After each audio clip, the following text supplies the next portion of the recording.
He was the most feared mafia boss in the city, a man who could make enemies disappear with a phone call and instill fear, even in his own allies. But there was one thing Alessandro Moretti could never control: his own son's silence. For 3 years, Luca didn't say a single word.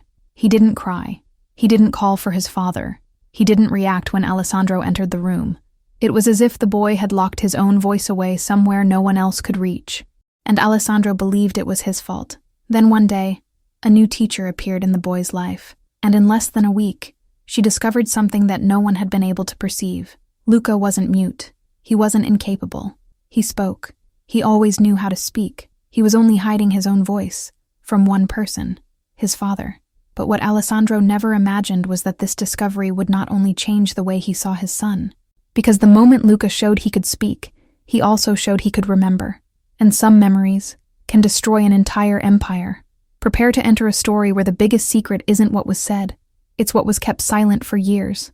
Because today you'll discover why the son of the most dangerous man in the city chose to remain silent. And why is it that the only voice that can save him now belongs to the woman who should never have entered this house? The day Elena Vasquez was called to work at Principium College began like any other in the life of someone who had always lived chasing the bare minimum.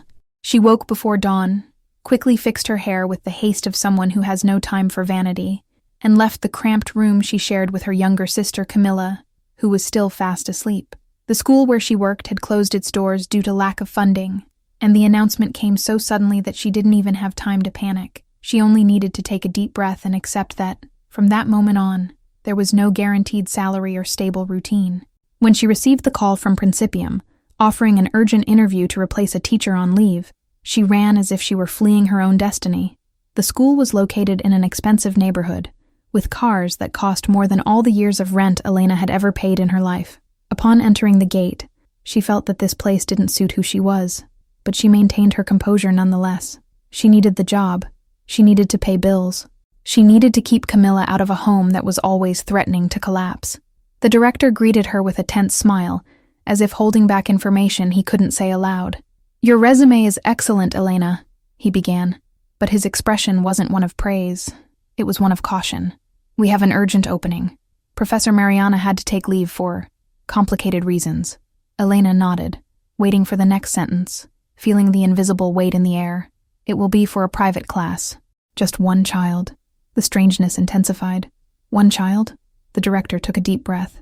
"Yes, the most delicate student in the school." He paused before continuing. "His father has specific expectations, and the boy doesn't speak." Elena felt her stomach churn, not from the difficulty, but from the pain she carried thinking about children who withdraw into silence because the world shouts too loudly. She accepted the contract instantly, without imagining that this demanding father was precisely the man who would change everything. The building where the special room was located was silent, with enormous windows and minimalist decor that didn't seem to welcome children. It seemed to welcome secrets. When Elena opened the door to the room, she found a small boy with dark hair and a deeply attentive gaze, sitting in the corner with a closed book in his lap. His name was Luca. He was 6 years old. His gaze, however, carried an age that didn't fit his body. He didn't raise his head when she entered, but Elena wasn't offended. She knew this kind of silence. She had seen it in children who had lost parents, in children who lived in fear of making mistakes, in children who spoke with their eyes because their mouths were dangerous territory. She sat on the floor, at his level, and didn't say a single prepared phrase. She simply stayed there, present, respecting the space he occupied. And that's how she realized the first important thing about Luca. He wasn't mute. He was too attentive to say anything that could be used against him. It was a silence of defense, not of incapacity. In the first hours of observation, Elena realized that Luca was unlike any student she had ever had. He could read before she finished sentences, copied patterns with precision, and possessed an extraordinary sensitivity. But he avoided sounds. He avoided expressions. He avoided getting close. When Elena tried to show him a drawing, he looked at her as if trying to anticipate her intentions before deciding whether to trust her. He was a child who had learned, too early, that the world can be dangerous, and that the wrong word can be costly. What Elena didn't yet know was what lay behind this fear. Although, instinctively, I had a feeling that this silent room was about to become the place where dangerous truths would come to light. and that Luca was keeping something he shouldn't carry alone. The meeting with her father took place in the late afternoon. Elena expected a nervous, demanding, perhaps arrogant man. Powerful fathers are often like that, but nothing prepared her mind for what she saw when the door opened. Alessandro Moretti wasn't just an important man. He was the kind of presence that changes the atmosphere when he enters. Impeccable suit, piercing gaze, rigid posture. He was the living definition of unquestionable authority, the kind of man who doesn't speak loudly because he doesn't need to. Everyone knows who he is and where he comes from. Elena didn't need an introduction to understand that this was the head of the most influential mafia in the city, the kind of man who decides the future with a gesture of his hand. He observed Luca from afar, like someone looking at something too precious to touch, and at the same time too fragile to admit that it matters. "He doesn't speak," Alessandro said bluntly, without gentleness. "I didn't say he can't. I said he doesn't speak," as if that difference were obvious to the world. Elena felt her instinctive defense rise, but she remained calm. "I understand," she replied, "and I won't force it." His gaze narrowed, as if testing her resolve. "The last teacher tried," he said, "and she's no longer here." Elena froze, not because of the warning, but because of the hidden pain in the way he said tried. Something was broken there, in the father, in the son, in the story, something no one could explain, but which hung in the air like smoke from a recent fire. Alessandro watched her approach the boy, and for the first time, something changed in his face, something that didn't befit men who command empires, something between surprise and fear. In the following days, Elena realized that Alessandro was watching everything, even when he wasn't physically present. She felt his presence in the security guards around them, in the cameras, in the watchful glances of the staff. It was clear that Luca was more than just an heir. He was a weak point, a crack in the center of a wall, a vulnerability that Alessandro tried to hide from the world. And perhaps that's why he carried so much guilt in that tense silence that hung over every short conversation they had. Elena saw that Luca imitated patterns of behavior, the way Alessandro observed, the way he took a deep breath before answering someone, the way he avoided showing weakness. Luca had already learned to imitate his father, but not to trust him. What Elena didn't expect was to be summoned, days later, to an urgent meeting, scheduled at the last minute, at the Moretti mansion. She didn't know the address, and that was enough for a black car to come and pick her up. When the vehicle passed through the giant silent gates, Elena understood that she was entering another world, one that carried golden lights on the outside and silent wars on the inside. The Moretti mansion was immense, perfect, impeccable, and absolutely cold. Cold in a way that reveals that beauty is only a facade. Alessandro awaited her in a room that was too large, too silent, too impeccable. Luca was sitting in the corner, as if trying to diminish his own existence. There was something wrong with his posture, something different from usual. The boy didn't have a scratch, no bruises, nothing obvious, but Elena knew how to read micro-gestures because she had been teaching children for years. Luca was huddled up in a way that wasn't shyness. It was anticipation, fear. Elena knelt in front of him and said his name, softly, gently. He raised his eyes slowly, as if asking permission to exist. His hand trembled. Then, unexpectedly, he pulled his shirt down, revealing his right wrist, where there were almost imperceptible fingernail marks, as if he had held on too tightly out of fear of something. Alessandro saw the gesture and froze. For a second, the Mafia Boss seemed like just a man who didn't know how to decipher his own son. He did this to himself? Alessandro asked, his voice cracking for the first time. Elena nodded slowly. And this only happens when children feel they are going to be punished for something they didn't do, or that they couldn't express. Alessandro closed his eyes, as if he were being hit from the inside out. "He doesn't speak," he repeated. "He's never said a word, not since he was 3. Elena took a deep breath. "He speaks," she replied. "I heard him." The silence that fell was absolute, almost violent. Alessandro turned pale. When?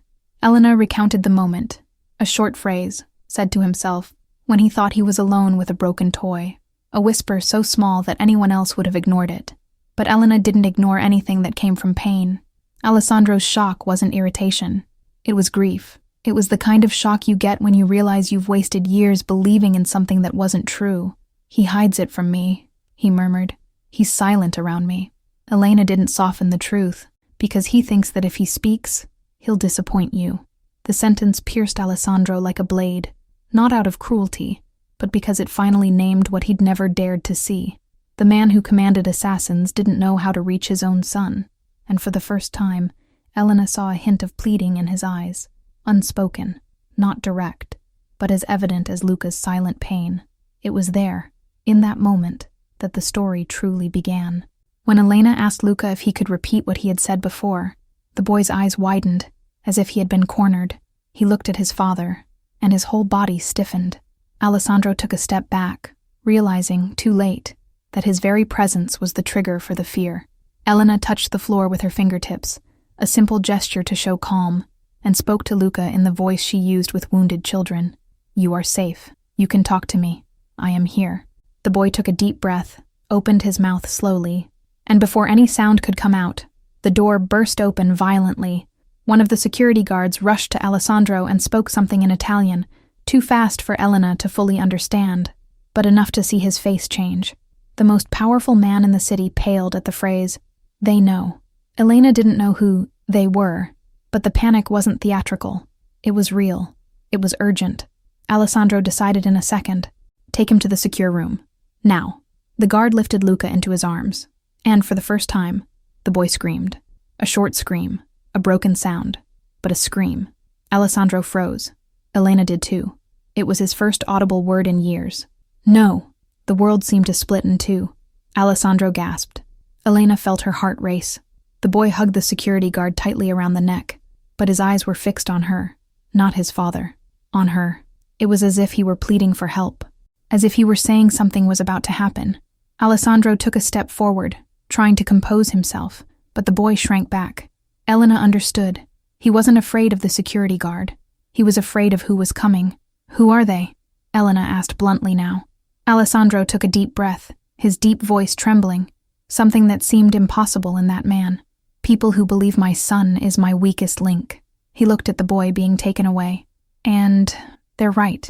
Elena felt the weight of it. It was clear that Luca's silence wasn't about common childhood trauma. It was about protection, about surviving by being invisible, about hiding a voice that could cost him his life. Alessandro turned to her. "You heard him speak. That puts you at the center of all this." Elena swallowed hard. "I'm not part of your world." He gave a sad smile. "You are now." He took a deep breath, analyzing every detail of her face, perhaps realizing at that moment that she was the first person in years his son had let get close. And if you want to stay alive, you'll have to listen to everything. Elena felt the room spin. She wasn't ready. She didn't belong in that world. She didn't want to be a part of anything. But there was a child who had cried out for help with a stifled scream, and that was enough to make her stay. Before she could respond, Alessandro signaled for the security guards to reinforce doors, disable visible cameras, and move cars. The mansion seemed to turn into a fortress in seconds, and, in the midst of this silent chaos, Alessandro gave the order that would change everything. "Take her with me. Now. Close all the exits. Nobody goes in. Nobody goes out." Elena was led into a darker corridor, where thick doors seemed to conceal too many secrets for an ordinary life. The echo of footsteps was tense. She didn't know where she was being taken, but she knew exactly why. She was the only person who had heard the boy speak, and that made her valuable and dangerous. Alessandro walked ahead, without looking back, but the rhythm of his steps said it all. He was afraid, and fear in a man like him meant that something very, very serious was about to happen. He stopped before a metal door, placed his hand on the cold surface, and, for the first time since she had known him, hesitated before touching the digital display. It wasn't a hesitation of doubt. It was a hesitation of pain. Elena understood that, on the other side of that door, there was something he feared to show, something deeper than his son's silence, something older than the war itself that seemed to surround that house. He took a deep breath, like someone preparing to open a wound that never healed, and said, "Before we go in, you need to know why Luca gets quiet when I'm around." Elena didn't know that. At that very moment, she was about to hear a truth capable of changing not only the dynamic between father and son, but the entire destiny of that child, and hers as well. Alessandro ran his hand over the digital panel, unlocking the door with a metallic click that sounded more like a sentence than a mechanism. The room was spacious, but not as opulent as the rest of the mansion. It was dark, lined with acoustic materials, illuminated only by cold, recessed lamps. Elena felt the air become denser, stifling, as if old memories were trapped in the walls. "This was her office," he said, his voice low and weak. Elena didn't ask who she was. The wooden floor seemed too creaky for such a modern house. Pictures turned upside down occupied a side table.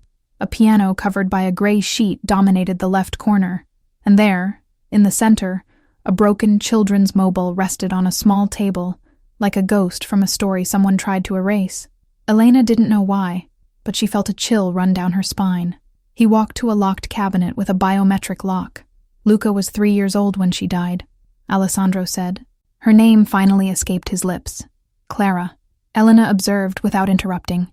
She was the only person capable of making him talk. The air grew heavy, and I failed him the day she left. He opened the cabinet, revealing small childhood objects kept as relics. A tiny sock, scribbled drawings, a blue t-shirt with a dinosaur on it. That night, I was resolving a conflict between families. I promised her I would be back before sunset. Alessandro squeezed the fabric of the t-shirt between his fingers. I didn't arrive in time. She had an accident on the property. He saw everything. And, since then, Luca stopped talking in front of me. Elena watched the man everyone feared slowly crumble before the memory. It wasn't theatrical weakness. It was old grief tearing open again. He talks, Elena. He talks to himself. He talks when he thinks he has no one. But whenever I come in, whenever I try to get close, he falls silent. Alessandro swallowed hard. Because, in his mind, I was the one who didn't come back. Elena took a deep breath. "He doesn't blame you," she said. Alessandro laughed, a sad, ironic laugh. Children always blame someone, and when they lose those they love, they choose what's left. He rested his hand on the covered piano. He chose to protect himself from me. Elena felt the weight of that sentence like a punch. It wasn't just pain. It was regret transformed into a permanent wound. "What does this have to do with me?" Elena asked, more softly than she intended. Alessandro turned to her with an expression that mixed hope and restrained despair. "Because you made him talk without realizing it. And that means he trusts you in a way he hasn't trusted anyone since he was 3. Elena blinked, trying to process it. "I didn't provoke him. He just talked." Alessandro approached slowly. "And that's exactly what makes him dangerous." Elena felt her heart race. "People have died for knowing less than you know now." She froze. It wasn't a threat. It was a warning. Raw, direct, true. If anyone finds out that Luca has started talking again, they'll think he's regained his memories, and memories can destroy entire alliances. The statement made the room seem smaller. Elena looked around and noticed something she hadn't seen before. Discreet bullet holes in the wall near the door. They weren't new. They weren't old enough to have been forgotten. "What happened here?" she asked. Alessandro took a deep breath. "They tried to take Luca. Once. Before you." Elena felt her stomach drop. "And you think they'll try again?" He didn't hesitate. "I'm sure of it." The truth fell on her like an inescapable weight. Luca wasn't just a traumatized child. He was at the center of a dispute that shouldn't have been born. And now, the simple fact that he had spoken made him a target again. Elena put her hand to her chest, trying to steady her breathing. Alessandro noticed and took a step back, as if he didn't want to suffocate her more than the truth already did. "You can leave," he said, his voice lower. "I can have you taken far away, give you a new name, put you where no one will find you." Elena stared at him, surprised.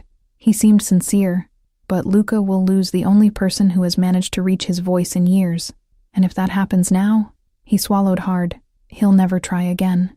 The decision burned in her throat. It wasn't fair. It wasn't normal. It wasn't the life she had chosen.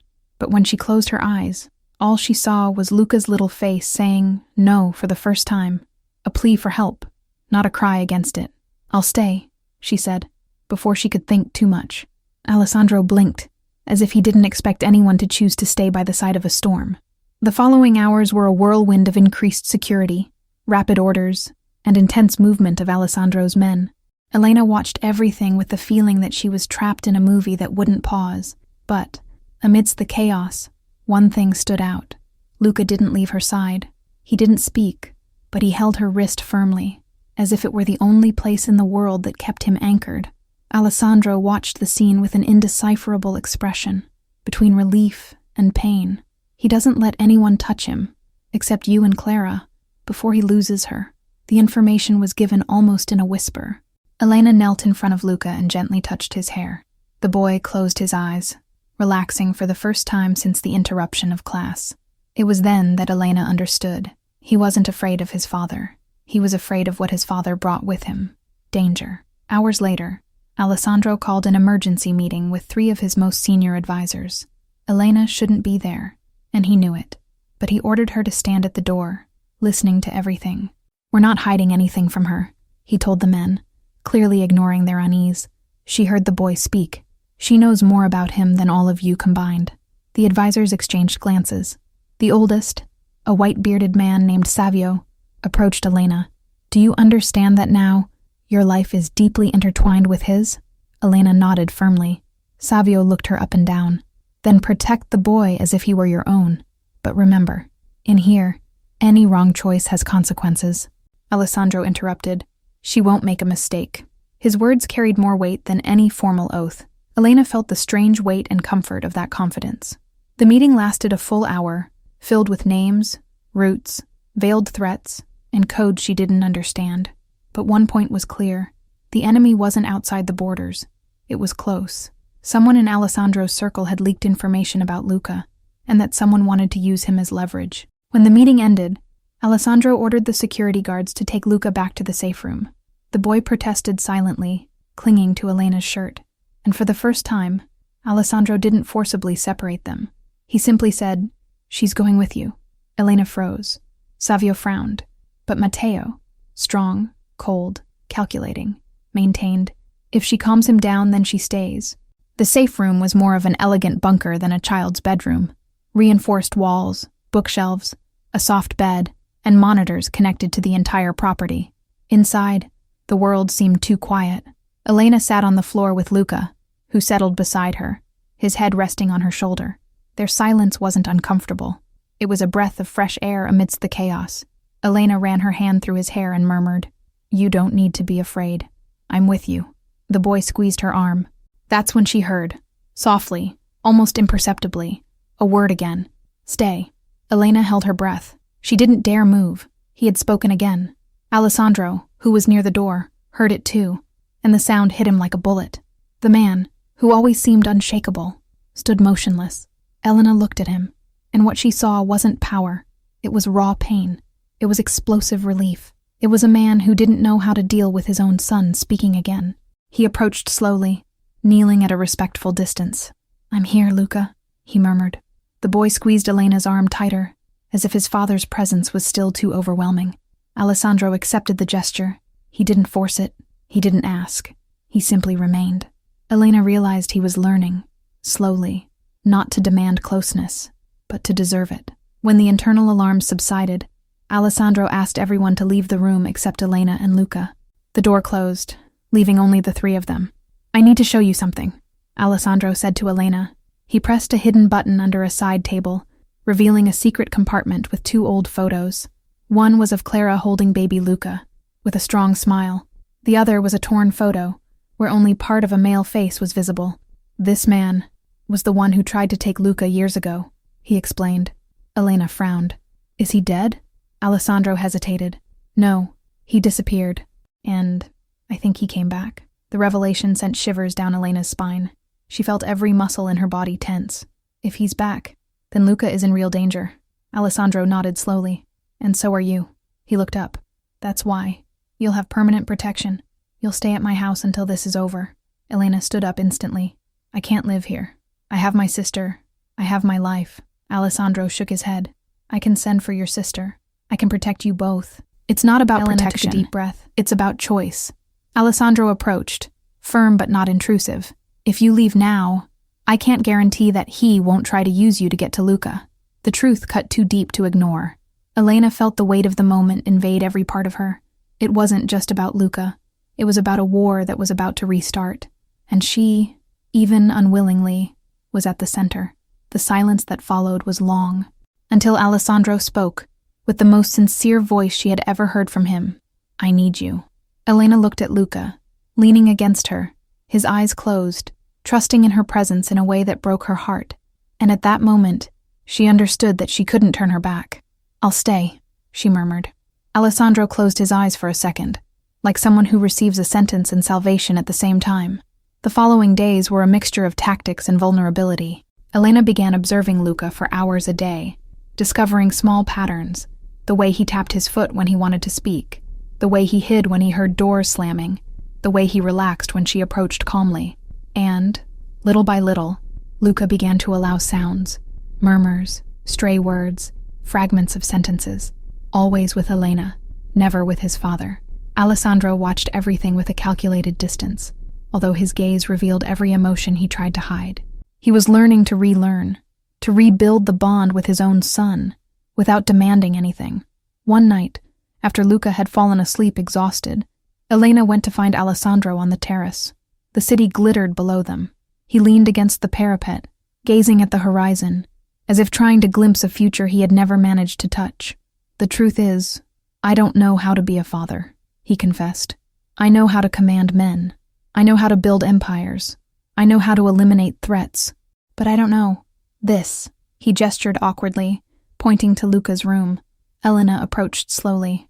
"Learning to talk to a child is harder than negotiating territories." He smiled weakly.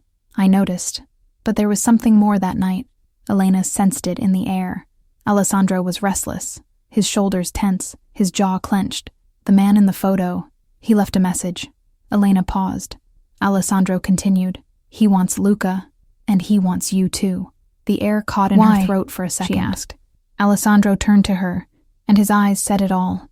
"Because you are the key that unlocks his voice, and whoever controls Luca's voice controls what he remembers." Elena felt her blood run cold. This went far beyond physical danger. It was about memory, about truth, and about what could destroy entire families. "I won't let him touch you," Alessandro said firmly. Elena didn't know if she believed him, but she knew he was telling the truth in the way he could. "What does he want?" she asked. Alessandro took a deep breath. "He wants to reopen an old war, and for that, he needs my son." Elena felt her hands tremble. "So, what do we do?" Alessandro fixed his gaze on her. "We protect Luca, no matter what." The sound of light footsteps behind them interrupted the conversation. Elena turned and found Luca standing in the doorway, clutching the blanket, his large eyes fixed on her. He took 3 hesitant steps and extended his hand. "Come," he whispered, his third word spoken aloud. Alessandro swallowed hard, fighting back tears. Elena felt her chest clench. "I'll come," she replied, moving closer. And when Luca took her hand, it was Alessandro who closed his eyes, as if the possibility of redemption was finally beginning there. But as the 3 went back inside, Elena didn't see. Outside, on the other side of the gates, a parked car with its headlights off watched their every move. And inside it, a man smiled, like someone who had rediscovered an old artifact he had been planning to restore for years. The war was about to begin. The following morning dawned heavy, as if the entire city foreshadowed something the 3 of them couldn't yet name. Elena woke with Luca curled up beside her, fast asleep for the first time since it all began. There was an unusual silence in the mansion, a kind of stillness that wasn't calm. It was suspension. Alessandro was already awake, standing on the inner balcony, in a suit, but without a tie, with the expression of someone who hadn't slept. He stared at the horizon, as if expecting something to emerge from there. "Strange movements during the early morning," he said when Elena approached. 2 cars without license plates circling the property, a drone, and someone trying to hack into the internal server. Elena frowned. "All this because of Luca?" Alessandro looked inside the house. "Because of his memory." Elena went down to the kitchen to prepare something for Luca, trying for the first time to maintain a semblance of normalcy within a house that reeked of tension. While churning the warm milk and cutting fruit, she felt a silent presence behind her. It wasn't Alessandro, it was Savio. Alessandro's eldest advisor had an unsettling way of observing everything without making immediate judgments. "You know this won't stop," he said, approaching slowly. Elena placed her hands on the counter. "I know, but I won't leave him alone." Savio tilted his head. "You speak as if he were yours." Elena took a deep breath. "He's a child, and children shouldn't carry wars." The old man smiled, a sad but sincere smile. "That's why you're here."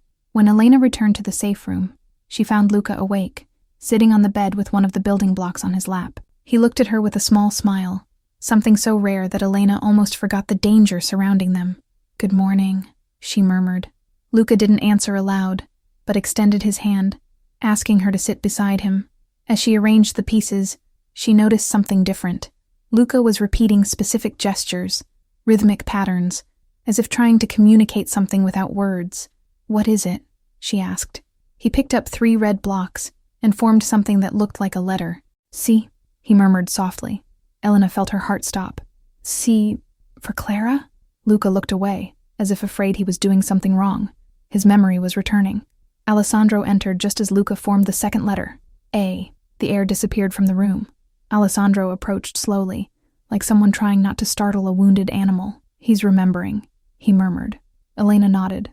"And that can be good, or dangerous." Alessandro took a deep breath. "It depends on who wants those memories." Before they could continue, the vibrating alarm sounded.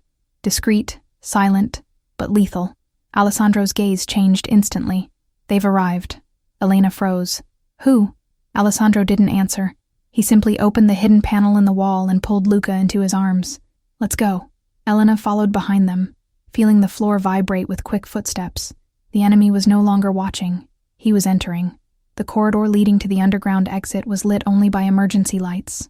Alessandro held Luca tightly, but not as a weight, as a lifeline. Elena ran alongside, trying to keep her breathing regular. She had no training, no weapon. She wasn't part of that world, but none of that mattered. The only goal in that second was to keep Luca breathing. Savio appeared around the corner, gesturing for them to hurry. "They took down the external system. They're trying to get in through the east gate." Elena looked at Alessandro, who signaled for her to go ahead. "Take him, now!" Elena picked Luca up in her arms without a second thought. The boy clung to her neck desperately.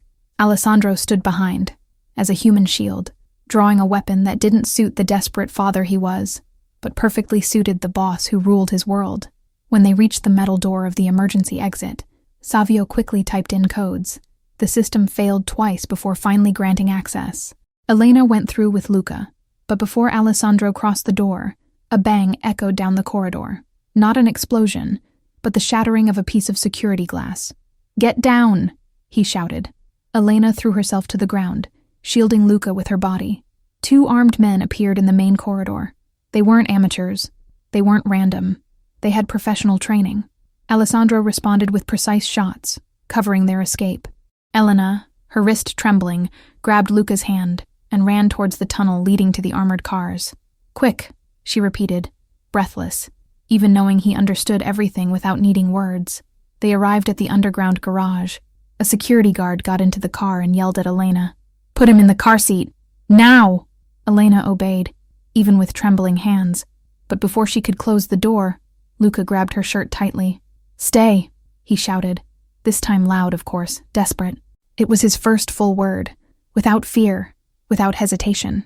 Elena froze. The security guard repeated impatiently, "Get in, Elena." But Luca's voice had torn something inside her.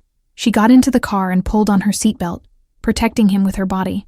The door slammed shut, the engine roared, and as the car moved through the tunnel, Elena saw through the window Alessandro confronting 2, 3 men, until he was pulled back by Savio. The steel gate descended, cutting off her view of what was to come. The car sped along, and Elena looked back at Luca, who was trembling, breathing too fast. She touched his face. "It's okay. We're going to be okay." He held her hand so tightly that his fingers turned white. "Dad?" he whispered. Elena swallowed hard. "He'll find us." Luca shook his head, tears streaming silently. "He didn't come sooner." The sentence broke Elena inside. "He's coming now," she said, trying to believe her own voice. The driver took a back route, winding through empty streets until they reached a second safe house, a place Elena had never seen. Silent, isolated. The car stopped. Elena opened the door and pulled Luca close, as if she feared the world would tear him from her arms. The safe house seemed abandoned, but upon entering, Elena noticed discreet sensors and a security system that only someone like Alessandro could install. She led Luca to a simple room, closing the windows and leaning her back against the door. The boy was still trembling, as if tearing apart old memories while simultaneously creating new ones. "He's coming," Elena repeated, even knowing that the attack had been more coordinated than any previous threat. "He's coming for us." Luca buried his face in her chest and finally collapsed. Elena hugged him tightly, rocking him gently, as if trying to stitch his soul together with her own chest. She didn't know how long they stayed like that. Minutes? Hours? Time ceased to exist in that place. When the home phone rang for the first time, Elena almost dropped her heart. The number didn't appear. The ring was short, precise, not spontaneous. She answered with a trembling voice. Elena. His voice. Alessandro. But there was blood in his breath, pain in the pause. They retreated. Are you hurt? She asked, almost breathless. It was nothing. A lie. She knew. And Luca? He asked urgently. With me, Elena replied, looking at the boy sleeping exhaustedly in her lap. Alessandro let out a breath, as if he had been holding the world for a very long time. I'm going. The call dropped. Elena remained silent, her whole body throbbing with the adrenaline that hadn't yet subsided. She closed all the doors, checked the locks, activated 2 security systems. Only then did she allow her own body to tremble. But even in the midst of the panic, there was something in her chest that hadn't been there before. Certainty. Alessandro would come, because this time, he wouldn't leave his son waiting. This time, there was no more important conflict. It was Luca. It was the boy who carried the memory of a lost woman. It was the son who had spoken for the first time in years. And now he was the only part of the world that Alessandro wasn't willing to lose. When the black car appeared around the bend in the road, Elena's heart nearly leaped out of her chest. Alessandro emerged from the vehicle, limping slightly, blood on the side of his suit, but alive. When Luca ran to him, for the first time in years, Alessandro fell to his knees, embracing him as if it were the last thing he would do in his life. The boy cried. The father cried. Elena looked away out of respect, because at that moment it wasn't about her. It was about them. About a broken bond that was finally breathing again. Alessandro rested his forehead against his son's and murmured, I'm back. And Luca replied, in a whisper that made the whole ground tremble, I know. An hour later, already inside the house, Alessandro approached Elena. His face still bore the marks of a struggle, but his eyes were different. They were the eyes of a man who finally had something to lose, and who knew it. Thank you, he said softly. Elena shook her head. I only did what anyone would do. Alessandro smiled slightly. No, not just anyone. He wiped a trickle of blood from his jaw. You stayed when you could have left, and you protected what I never managed to protect properly. Elena took a deep breath. We protected him, together. Savio entered the room with a tense expression. There's something you need to see. The 3 of them went to the main computer in the house. On the screen, an anonymous message captured by the server. A grainy photo of Elena holding Luca during their escape. And below, a phrase. Now that he talks, he remembers. Alessandro punched the table, feeling the anger pierce his flesh. This isn't over, he murmured. Elena looked at Luca, who was holding her hand, and she knew that the war was far from over, but she also knew that now, they were no longer alone. That night, as the safe house finally fell silent, Elena went out onto the balcony to watch the moon reflecting on the damp ground. She felt the invisible scar of her own fear throb, recognizing the weight of what was to come. Alessandro appeared behind her, silent, respecting the distance. You can still leave, he said. I can guarantee they won't find you. Elena shook her head. I won't leave Luca. Alessandro closed his eyes, as if that answer was exactly what he needed, and feared to hear. Then stay, he murmured, and I promise no one will touch you. In the room, Luca slept soundly, his face peaceful, as if for the first time he had allowed someone to carry some of the weight he held.